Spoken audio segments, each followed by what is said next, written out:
Agua constituye el 70% del cuerpo humano. Es esencial para vivir.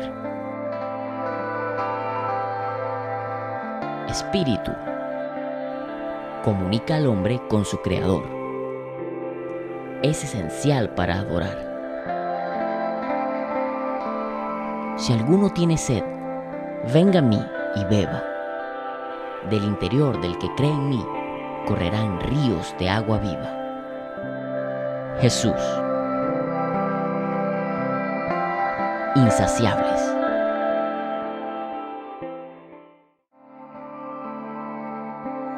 Dios desde el principio tuvo a bien escoger de entre los gentiles un pueblo para honra de su nombre. Con esto concuerdan las palabras de los profetas, tal como está escrito: después de esto volveré y reedificaré la choza caída de David, o el tabernáculo de David.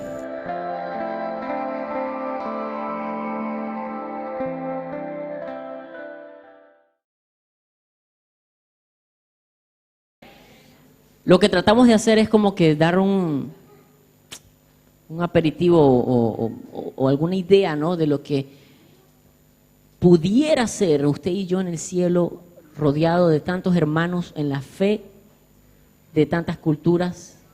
Usted y yo que vivimos aquí en Curazao estamos un poco más familiarizados con tener al lado un surinamés, tener al otro lado un surafricano, un haitiano atrás, un holandés adelante. Y en el reino del cielo, en el reino de los cielos, cuando venga el Señor en gloria a gobernar con su pueblo, vamos a estar de todas las naciones de la tierra, de todas las épocas, exaltando al Señor. Padre, gracias por esta oportunidad que nos das de enseñar tu palabra. Padre, queremos, Señor, que por tu gracia, Señor, tu pueblo sea hoy instruido, tu pueblo sea hoy fortalecido, tu pueblo sea hoy nutrido. No es mi palabra, Señor, la que los va a nutrir, es tu palabra que es viva y eficaz, Señor, la que nos va a llevar, Señor, a un mayor entendimiento de tu propósito para nosotros como adoradores, Señor. Queremos conocer, Señor, tu persona para poder adorarte. Como dijo Jesús, nosotros adoramos lo que conocemos. Queremos pues conocerte, Señor, cómo piensas, qué estás esperando tú de nosotros como adoradores, como hijos tuyos, como familia de Dios, como pueblo santo, apartado, adquirido para ti. Señor, recibe tú el honor, recibe toda la alabanza. Y te damos gracias, Señor, porque vas a hablar a nuestras vidas. En el nombre de Jesús. Amén. Malaquías capítulo 1. Malaquías 1, 11. Mi deseo es que usted y yo podamos profundizar más en el entendimiento del tabernáculo de David, que es lo que estamos estudiando todos estos días, todo este mes. Quisiera que recordara que el tabernáculo de David no se trata de un estilo de música, no se trata de una moda, se trata de un modelo que Dios nos da, le da a su pueblo para que los demás pueblos busquen al Señor, para que toda carne busque al Señor y le conozca. Amén. Y la última vez que yo compartí con ustedes les dije que el tabernáculo de David tiene dos naturalezas. Una naturaleza profética, porque antecede el plan que Dios, o presagia el plan de salvación del Señor, de salvación para toda la humanidad. Y también les dije que tiene una naturaleza internacional. No lo vimos mucho porque lo vamos a ver justo ahora. Cuando hablamos de internacional, hablamos de muchas naciones, muchos pueblos, muchas razas, ¿ok? Esto lo he titulado Desde donde sale el sol. Iglesia interracial, adoración multicultural. Y quisiera que usted y yo abrazáramos la verdad de que el reino de los cielos consiste en una familia de pueblos que vienen a ser el pueblo que está junto al Señor. De eso se trata. Somos muy diferentes, muy diversos, porque nuestro Dios es multiforme en sabiduría, en creatividad, y nos ha hecho de esa manera. Malaquías 1:11 dice lo siguiente: porque desde donde nace el sol hasta donde se pone, grande es mi nombre entre las naciones. En todo lugar se ofrece incienso y ofrendas puras a mi nombre, porque grande es mi nombre entre las naciones, dice el Señor Todopoderoso. Malaquías está escrito para un pueblo de Israel que retorna a su tierra después de un cautiverio. En su gran mayoría retornan a la tierra de Judá. Ellos perdieron mucho territorio al norte, pero la tribu de Judá y algunos de los fieles de otras tribus se reunieron allí y quisieron permanecer allí donde estaba el templo, donde estaba la adoración de Dios. El pueblo, por los pecados de sus gobernantes y del mismo pueblo, fue castigado, fue llevado a Babilonia, lo sabemos, Nabucodonosor, ¿recuerdan? Y posteriormente vuelve, en tiempos de Esdras, de Nehemías, ellos vuelven a poblar la tierra y vuelven a reconstruir el tabernáculo, vuelven a reconstruir el templo. De eso nos habla el libro de Ageo, de la reconstrucción del templo. Entonces todo eso está pasando, hay muchos libros de la Biblia que están, que las historias están transcurriendo simultáneamente. Ageo, Zacarías, Esdras, Nehemías, están son contemporáneos. Malaquías habla entonces a los sacerdotes y al pueblo en general acerca de algo que estaba ocurriendo. El pueblo estaba dejando la devoción a Dios. El pueblo estaba fallando en su culto a Dios. Por medio de Malaquías, Yahweh está reclamando al sacerdocio y al pueblo su desdén. Desdén, como que, bueno, sí, eso. Su desdén hacia el culto celebrado al nombre del Señor. Les acusa de irrespeto y menosprecio por su persona. En el versículo 6 del capítulo 1 de Malaquías leemos: el hijo honra a su padre y el siervo a su señor. Ahora bien, si yo soy padre, dice el Señor, si yo soy padre, ¿dónde está el honor que merezco? Y si soy señor, ¿dónde está el respeto que se me debe? Yo, el Señor Todopoderoso, les pregunto a ustedes, sacerdotes que desprecian mi nombre, y encima preguntan, ¿en qué hemos despreciado tu nombre? ¿Ven lo que está pasando aquí? Están despreciando el nombre. Y ellos preguntan, ¿en qué hemos despreciado tu nombre? Y ellos les explican, ustedes no le darían al gobernante suyo un presente de un chivo, un ovejo ciego, tuerto, que le falte la cola, una pata. ¿Verdad que no? ¿Por qué ustedes, le dice el Señor a los sacerdotes, están presentando en mis ofrendas animales inadecuados, animales imperfectos? Díganme. Es como que venga yo aquí a pararme a improvisar cualquier cosa sin haberme previamente preparado ni siquiera orado. No es como que un irrespeto. Por supuesto ustedes, porque se supone que ustedes están esperando que yo estudie lo que voy a decir. Pero primeramente con Dios, porque es la hora de Dios. Entonces esta gente está perdiendo el norte, está haciendo lo que se le da la gana. Despreciar el nombre es despreciar a la persona misma. Es burlarse de ella, es no sentir ningún tipo de aprecio por la persona. Es como cuando usted le pone, bueno, usted no hace eso seguramente, pero cuando le ponen un apodo a alguien, el nombre se presta para transformarlo un poquito en algo más gracioso y le pone un sobrenombre a esa persona. Usted está violentando, usted está burlándose, mofándose del nombre o de la persona. ¿Verdad que es de la persona? De lo ridículo que es el nombre que lleva esa persona. Claro, ustedes no son escarnecedores, nada, eso es en otra iglesia, pero de eso se trata. Cuando desprecias el nombre, desprecias a la persona misma. Y por eso el Señor les dice, ustedes desprecian mi nombre. Versículo 10. ¿Cómo quisiera que algunos de ustedes clausurara el templo? Imagínense el Señor diciendo eso. Que el Señor venga y nos diga, cierren esta broma. ¿Se imagina? ¿Cómo quisiera que alguno de ustedes clausurara el templo para que no encendieran en vano el fuego de mi altar? No estoy en nada contento con ustedes, dice el Señor Todopoderoso, y no voy a aceptar ni una sola ofrenda de sus manos. Definitivamente es un profeta hablando. ¿Verdad que los profetas bíblicos hablan así? Así que estuviera hablando con una correa en la mano. Pero es que el pueblo de Dios a veces es indisciplinado.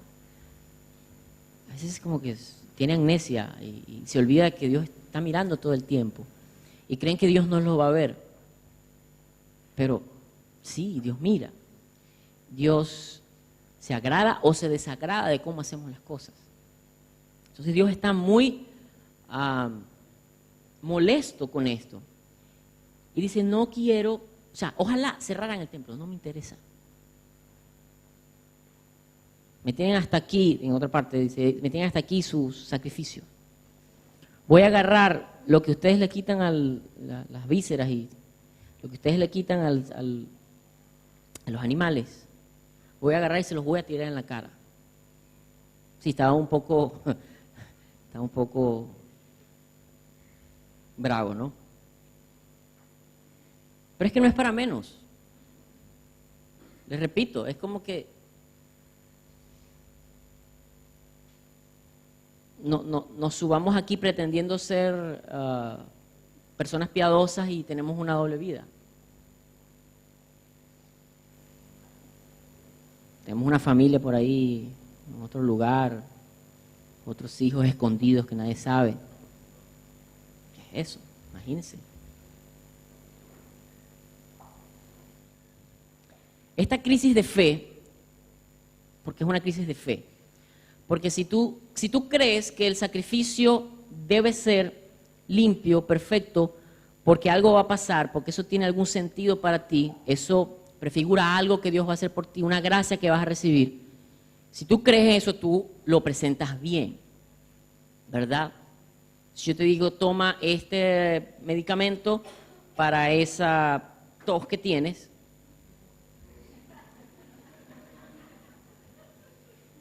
son 2 cucharadas y vienes y te tomas la mitad o una probadita. O sea, tú me estabas creyendo, me estabas prestando atención y estabas creyendo lo que yo estaba diciendo. No, bueno, para ver si, pero yo no creo. O sea, por no dejar, para que cuando me pregunten, entonces yo digo, sí, yo lo probé, pero yo no creo eso. Entonces es una crisis de fe lo que ellos están viviendo. Y puede que se corrigiera.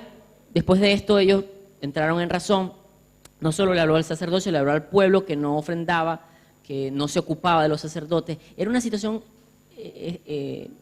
muy curiosa, no es el tema de hoy, pero por un lado los sacerdotes andaban como de mala gana y por otro lado el pueblo no se encargaba de los sacerdotes.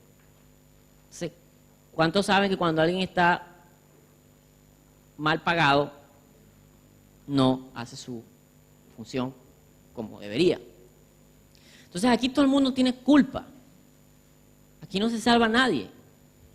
O sea, todos tienen algo que corregir y el Señor en su amor, no es que el Señor es un cascarrabias, el Señor en su amor les está señalando lo que ellos deben corregir. Porque si no, ¿qué les espera? Otro exilio, otro castigo para que aprendan justicia.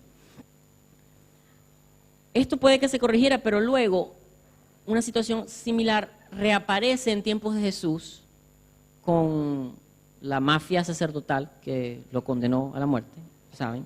Caifás y Anás y sus muchachos, sus secuaces. Y esto me dice a mí que adorar no es algo fácil. Bueno, adorar sí es fácil. Adorar es fácil. Bueno, sí, comenzamos a adorar y comenzamos a adorar. Lo difícil es mantenerse adorando. Bien. Empezar, si todos comienzan la dieta bien, ¿verdad? Pero mantenerla es lo difícil. Entonces, mantenerse adorando en el nivel que Dios exige, que Dios demanda, mantener una vida de adoración, cuesta, es difícil. Y cuando pierdes de vista el sentido de lo que haces para Dios, cuando pierdes de vista por qué vienes en la mañana y te paras en la puerta con un traje a darle la mano a los hermanos, cuando estás cantando pero se te olvidó por qué rayos está cantando o a quién le estás cantando, o cuando tienes a los niños y se te olvida que tienes que hablarles de la palabra que es viva y eficaz y piensas que es que tienes que entretenerlos mientras los padres están escuchando y tú, ojalá se acabe eso y se lleven a estos muchachos. O sea, estás perdiendo el sentido de lo que haces para Dios, estás perdiendo la adoración, estás perdiendo calidad, estás perdiendo la fe, porque no lo estás haciendo, porque crees en lo que estás haciendo y porque crees que Dios lo recibe, lo estás haciendo por hacerlo, para cuidar las apariencias o porque te importa que diste tu palabra, entonces tienes que cumplirlo, pero lo vas a hacer como tú quieres. O sea, hay algo allí que hay que chequear. Por ello, por esa situación, vez tras vez Israel, la nación, hablo de la nación de Israel, porque voy a diferenciar lo que es la nación Israel, o sea, los israelitas, de el Israel, que es el pueblo de Dios. Israel, la nación, fue descalificada, fue castigada vez tras vez. Se apartaban del Señor, se olvidaban de su pacto, mezclaban el culto de Dios con culto a los Baales. Pero se volvían y después otra vez. Se levantaba un líder, los guardaba, los encaminaba y después otra vez volvían. Se levantó Malaquías, maravilloso, seguramente lo escucharon, se pusieron las pilas, pero después otra vez en tiempos de Caifás y Anás, y nuevamente el tráfico allí de los animales tuertos y los precios exorbitantes y todo eso, o sea, volvía, reincidía. No había fe en el Señor. Ahora, con esto no estoy diciendo que, bueno, bien hecho y que ahora ellos ya no son pueblo de Dios y se lo tienen merecido y ya Dios los sacó de su propósito. No, nunca, yo no estoy diciendo eso. Estoy diciendo eso porque la Biblia no me dice eso. Seguramente ustedes han oído de que los judíos, los israelitas de raza, de etnia, ellos rechazaron al Mesías, rechazaron a Jesucristo, entonces, bueno, ya no van para el baile, entonces ya llegamos nosotros y bueno, donde iban ellos, ahora vamos nosotros. Ustedes seguramente habrán escuchado eso, pero es una distorsión, la Biblia no enseña eso. La Biblia enseña, en Romanos capítulo 11, de que al final todo Israel será salvo. O sea, que Dios no ha olvidado a su pueblo. Y es verdad, y lo dice Pablo, que probablemente ahora pueden estar enceguecidos, pero al final ellos reconocerán. Ellos en ese momento no entendieron el tiempo de su visitación, pero Dios tiene misericordia de ellos y los restaurará. Entonces Dios no ha terminado con ellos. O sea, no podemos andar diciendo nosotros que, bueno, sí, nosotros ahora somos los escogidos. No, cuidado.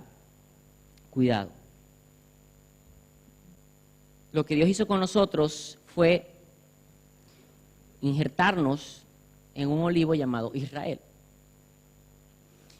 Pero tal vez la confusión está en que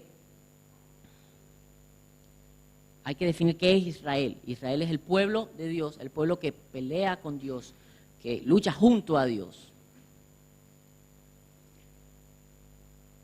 Israel es descendencia de Abraham. ¿Okay?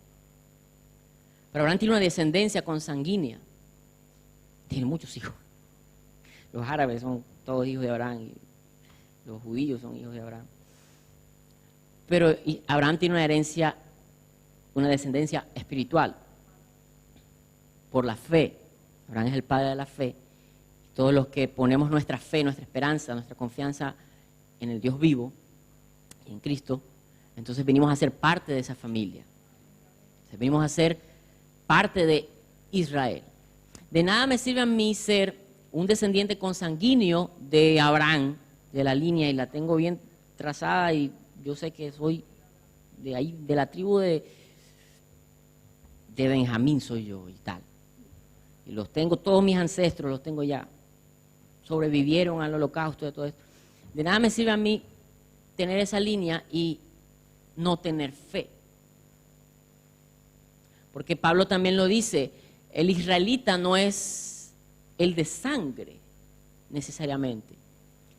El israelita lo es de corazón, el israelita cumple los mandamientos del Señor, el israelita atesora la palabra de Dios. Entonces, en ese sentido, por eso es que estoy haciendo la distinción entre la nación de Israel y el Israel, el pueblo de Dios. Porque creo que hay muchos israelitas que están en el pueblo de Dios porque están conscientes de que el Cristo vino y lo están esperando. Y son nuestros hermanos. Pero estoy consciente también de que hay muchos descendientes de Abraham, judíos, que están sus ojos tapados. Y hay que orar por ellos para que vuelvan o para que abran sus ojos y se den cuenta de que las profecías tocante al Mesías fueron cumplidas. Entonces usted y yo somos familia de Abraham y esto va más allá de nuestra raza, nuestra etnia, sino es por la fe que somos hijos, hechos hijos de Abraham. Por la fe somos hechos hijos de Dios. Todos ustedes son hijos de Dios mediante la fe. Esto lo escribe Pablo en Gálatas 3, 26. Porque todos los que han sido bautizados en Cristo se han revestido de Cristo. Ya no hay judío ni griego, esclavo ni libre, hombre ni mujer, sino que todos ustedes son uno solo en Cristo Jesús. Y si ustedes pertenecen a Cristo, son la descendencia de Abraham y herederos según la promesa. Entonces dicen amén eso. ¿Qué es lo que hemos aprendido y estamos aprendiendo en este seminario? Que Dios elija a Israel, la nación, y le da como propósito, como objetivo, como misión, alcanzar a las demás naciones para que ellas también le conozcan. ¿Y cuáles son las demás naciones? Bueno, los demás, los paganos, los que están sin conocimiento de Dios, nosotros, los extranjeros. Pero desde siempre, sépalo, desde siempre Dios ha estado interesado en las naciones. Es cierto que Dios quiso hacer un pueblo especial, porque cuando Él puso en marcha su plan de salvación para la humanidad, a través de Abraham escogió ese pueblo. Y es un pueblo muy especial, muy bendecido. Es un tesoro. Pero Dios está pensando en la humanidad. Dios está pensando, fíjense, Dios está pensando no solo en la humanidad, Dios está pensando en la creación, en restaurar todas las cosas. Mal podríamos usted y yo decir, los hombres aquí somos lo máximo y que se muera todo y los árboles no me interesa. Estaríamos nosotros menospreciando lo que el Señor nos puso a cuidar. ¿Qué? No, me volví go green, ecologista. No, simplemente es que está en la Biblia. La diferencia entre los ecologistas y los cristianos debería ser de que ellos no creen en que hay un Dios, sino la madre naturaleza. Pero nuestra actitud y nuestras acciones en cuanto al medio ambiente deberían ser iguales o mejores. David ve venir eso de que el Señor va a conquistar las naciones, el Señor va a darse a conocer las naciones. David instituye el tabernáculo y por eso tiene esa dimensión profética, esa naturaleza profética de alcanzar a toda la humanidad e internacional, porque es de cada nación. Por eso Él está interesado en que lo conozcan, o conozcan sus hechos las naciones, que teman los pueblos al Señor, que lo adoren todos. Pensemos por un momento, ¿por qué cuando el tabernáculo de David es restaurado, y esto ocurre en Hechos capítulo 2, los creyentes comenzaron a hablar en diferentes idiomas, a alabar a Dios en diferentes idiomas? ¿Se lo ha preguntado? Porque es chévere, pues. No, con un objetivo. El Señor te dio el don para tú comunicarte con una etnia, con un grupo humano diferente a ti, para que lo alcances. Y aquí hay una verdad muy espiritual, una verdad muy importante, una verdad espiritual. Cuando el Señor te da un don, te da algo para que lo ejerzas, seguro, puedes estar muy seguro de que Él tiene un plan de alcance contigo en eso. Estudiaste leyes, estudiaste artes, eres deportista. No creas que eso está divorciado de tu misión como creyente, como hijo de Dios. Al contrario, tienes una misión de poder alcanzar a otros, de ser testimonio, de ser luz donde otros no van a llegar. Entonces, muy importante eso allí. Otra pregunta, ¿por qué llamó Dios a Saulo al apostolado? Porque era muy inteligente y necesitaba escribir todavía una parte de la Biblia, entonces lo llamó a él. Básicamente él lo llama, él lo llama y lo prepara para ser apóstol, enviado a los que no eran israelitas, a los que eran extranjeros, los llamados gentiles. Y gracias a su testimonio, a sus cartas, a los que no conocíamos los primeros escritos, los salmos, la ley de Moisés, los profetas, que ni sabíamos que iba a venir un Mesías porque ni habíamos leído, ahora entendemos y sabemos de que tenemos una invitación, toda la humanidad, a presentarnos delante del Rey de Reyes y aceptar su regalo de vida eterna. Gracias a Pablo y a tantos otros que dieron sus vidas como misioneros para alcanzar a pueblos que no habían sido alcanzados antes. ¿Acaso todo este esfuerzo no es para llevar el Evangelio y la luz de Dios a los confines de la tierra? Por supuesto que sí. Ahora bien, volviendo a Malaquías, que es lo que leímos al principio, Israel, la nación, regresó al territorio, como ya vimos, pero tiene esta crisis de fe. Ellos no están llevando bien el culto a Dios, han dejado de creerle a Dios. Y yo lo planteo de esta manera. Ellos no están mostrando, anote bien esto en su cabecita, no están mostrando debidamente la cultura del pueblo de Dios. Porque hacer culto para Dios es desarrollar cultura. Hacer culto tiene que ver con cultura, con cultivar, viene de una misma raíz. Entonces, cuando tú tienes costumbres, tú estás cultivando algo, una cultura. Entonces esta gente no estaba mostrando bien la cultura del pueblo de Dios. El pueblo de Dios no engaña a su Dios, que es eso de ponerle un animal ciego, pero ellos lo estaban haciendo. Pensemos nosotros, ¿qué estamos haciendo nosotros? Si estamos cultivando bien, si estamos haciendo el culto o la cultura, mostrando la cultura del pueblo de Dios correctamente. ¿Qué hace Dios? Los precisa. Esta es mi paráfrasis de Malaquías 10:11, de mis palabras. Dejen de hacer eso, lo malo que están haciendo. Dejen de hacer eso. No profanen mi altar. Así no es como se me adora. Sin fe es imposible agradar a Dios, ¿verdad? Y ellos no tienen fe. Así no se me adora. Aún ustedes, si no me adoraran, yo tengo quien me ofrezca mejor adoración. De entre las naciones tengo fieles, porque yo soy temido en todos los pueblos. Palabras más, palabras menos, eso es lo que le está diciendo. Cierren esa broma, ya. No se reúnan más, no me hagan nada. Yo tengo gente entre las naciones, y es tremendo como lo traducen aquí en la Biblia latinoamericana. Porque mi nombre es grande en las mismas naciones paganas. ¿Cómo así? No son paganas. ¿Cómo es que su nombre es grande? Señor se puede revelar a ellos. Para que veamos el conocimiento y la adoración de Dios, aparte de Israel y del pueblo escogido para traer a Cristo al mundo. Vamos a ver unos ejemplos de adoradores de Dios que no tienen nada que ver, o de fieles, que no tienen nada que ver con la familia consanguínea de Abraham, o sea, venían de otra parte. Hay algo importante.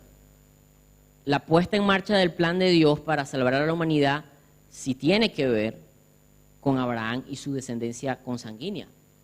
Abraham, David, Jesús. Tiene que ver con la sangre.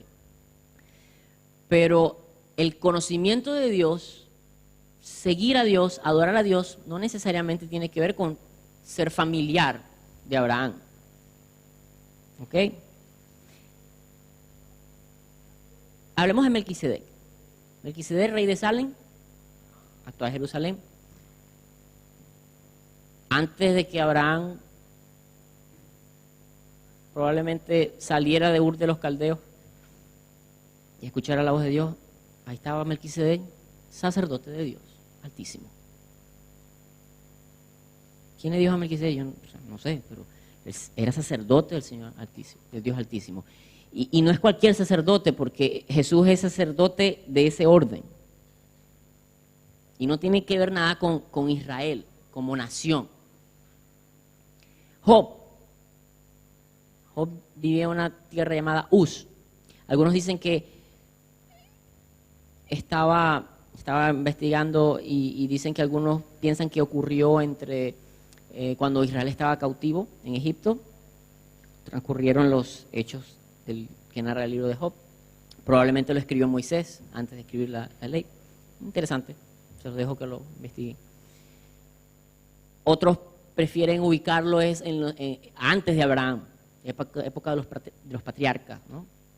Y él era un jefe patriarcal y él era tanto rey como ministro en su casa. Él ministraba para los de su familia, él hacía los sacrificios. Era así, el Señor lo diseñó en ese momento, era la manera. Y ven, no tiene nada que ver con o sea, no eran parientes. Recuerde que toda la tierra conoce al Dios vivo, porque es el creador, pero le da la espalda. Pero los hijos de Adán, según Sem, procuran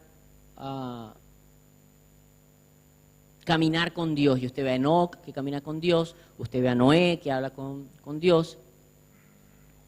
O sea, usted ve mucha gente que sigue el camino de Dios, y por allí más adelante se medio eschavetó por ahí, pero después el Señor lo rescató. Abraham, porque dice la Biblia que Abraham adoraba ídolos donde estaba. El Señor lo saca de ahí y nuevamente le muestra el camino. Un último ejemplo, Nínive, la generación que perdonaron, porque después las destruyeron, por la generación a la que le predicó Jonás. ¿Eran israelitas de la nación? Eran asirios, eran crueles, eran malvados. El Señor los iba a destruir porque eran crueles y eran malvados. Y Jonás no quería ir allá porque eran unos malvados.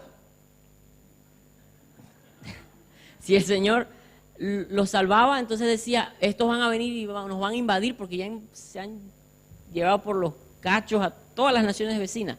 No, que los destruya. Ahora los tiene que destruir ahora. Y usted y yo aprendemos una lección tremenda en el libro de Jonás. Es que el Señor se compadece de la vida que Él creó. Sea de la sangre que sea, de la etnia que sea, de hijo de quien sea. En otra parte, creo en Ezequiel, dice, ¿acaso quiero yo que el impío muera? ¿Acaso no quiero yo es que se arrepienta? Pasa que no se arrepienten. Por eso la gente sufre las consecuencias. Pero la cuestión es que te portaste mal, te mataré. Ese no es Dios. Dios te da la oportunidad de que endereces. Y a ellos les dio la oportunidad. ¿Y cómo respondieron ellos? Dando frutos de arrepentimiento, dándole al Señor corazones contritos. Dígame cómo mejor se adora al Señor. Proclamaron un ayuno que hasta ni los animales podían comer. Y el Señor perdonó por esa visión que tuvo, o sea, por esa iniciativa que tuvo el rey. El Señor perdonó a la ciudad entera por no sé cuántos años. Tal vez murió esa generación y después fue que los castigó porque se volvieron malvados otra vez. Pero ellos creyeron a Dios y eso le agradó a Dios. Porque a Dios le agrada que le crean. ¿Cuán difícil es aceptar que Dios puede aprobar o escoger a alguien que a mí no me gusta. ¿Sí o no? A mí así no me gusta. No, pero el Señor lo señaló y lo va a usar. Qué difícil, ¿no? No me gusta, pero ni un poquito. ¿Cómo es que Dios se le ocurre? ¿Ah? Eso fue lo que le pasó a Jonás. Tenemos el caso de Cornelio, también. O sea, le puedo seguir hablando. Romano, probablemente él era un hombre piadoso que conocía ciertos caminos de Dios, pero no conocía al Salvador, no conocía el Evangelio. Y Dios usó a Pedro, muy prejuicioso él, para traer la luz a la casa de Cornelio. Se resistió, pero al final, el hombre se resistió Pedro, pero al final entendió que Dios no repara en de dónde vienes para ver de qué nacionalidad, para ver tu pasaporte, eres de la familia tal, el Señor quiere salvarlos a todos. También está el etíope. Él estaba en su propia búsqueda espiritual, tenía el rollo ahí de Isaías y leía, pero no entendía nada. Y Dios sobrenaturalmente hace que se encuentre con Felipe. Él no era tan prejuicioso, pues más bien era muy abierto porque él ministraba a los samaritanos. Y los samaritanos saben que para los judíos eran casi gentiles. Uy, se mezclaron, uff. Entonces, Felipe estaba ahí ministrando y de repente se encuentra con este hombre y lo evangeliza. Es salvo y bautizado. Y la palabra llegó a Etiopía. Dicen que todavía se encuentra, le pueden seguir la pista, el rastro a la iglesia que ese hombre fundó. Interesante. Algunos pensamientos para terminar. Dios no está restringido a un grupo humano, una raza o nacionalidad. Él es el Rey de las naciones. Es un error presumir ser el pueblo elegido.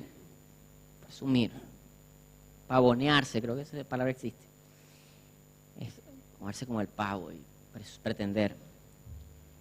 La nación de Israel cayó en esto, menospreciando a los demás pueblos, cerrándoles el camino de Dios, porque había muchos que no querían que se convirtieran.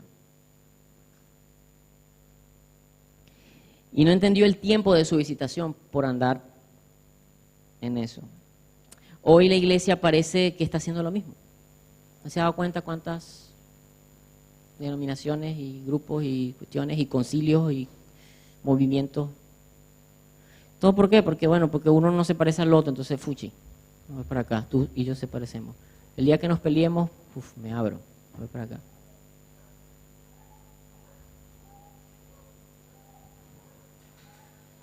Nuevos concilios, reformas, Reformá 2, Reformá 3, Reformá 4. Cuidémonos de no perder la fe, que es lo fundamental. Cuando entiendo que los escogidos no son todos iguales a mí, ni comparten mi trasfondo, mis experiencias, mis preferencias, aunque sí temen al mismo Señor, entonces puedo valorar la diversidad, la multiformidad del pueblo de Dios. Entonces podemos ser uno. Y entonces el mundo puede creer.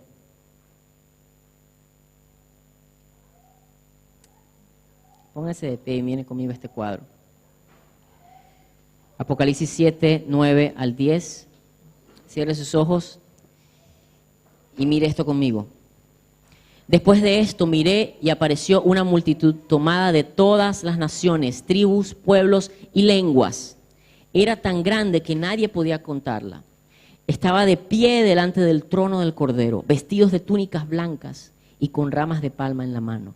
Gritaban a gran voz: la salvación viene de nuestro Dios, que está sentado en el trono y del Cordero. La adoración multicultural, algunos quedaron, entonces, y la salsa, y el merengue, y la bachata. La adoración multicultural no tiene que ver con estilos, sonidos, vestimenta, movimientos. La adoración multicultural se trata de rostros, Rostros tan diversos y numerosos como los pensamientos mismos de Dios.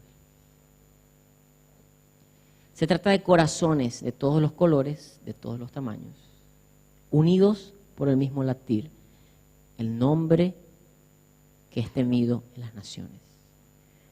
Si por eso late tu corazón y el que está a tu lado no luce como tú, pero su corazón late por el mismo nombre, entonces son de la familia, están en el propósito, están en la promesa.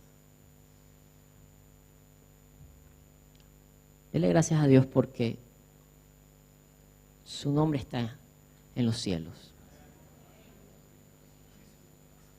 Y dele gracias a Dios por su hermano, que seguramente usted lo mira y no se parece a usted en mucho. Y dele gracias porque él también está en los cielos.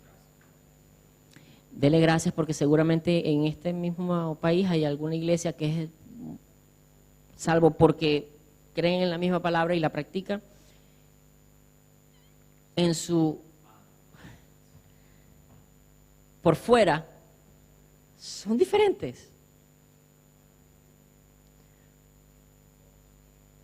No cantan la misma lengua que usted, no le gustan los mismos ritmos que usted, no prefieren lo mismo que usted. Pero Dios los ha salvado. ¿Cómo el mundo va a creer si no terminamos de entender de que no se trata de que me junto con los que me caen bien? El tabernáculo de David trata de romper las barreras. Si somos ministros de ese mover de Dios y queremos que todos los hombres conozcan al Señor, entonces nosotros mismos vamos a derribar esas barreras. Para que todos los hombres, dígalo conmigo, para que todos los hombres busquen al Señor. Cuando dicen todos, es todos.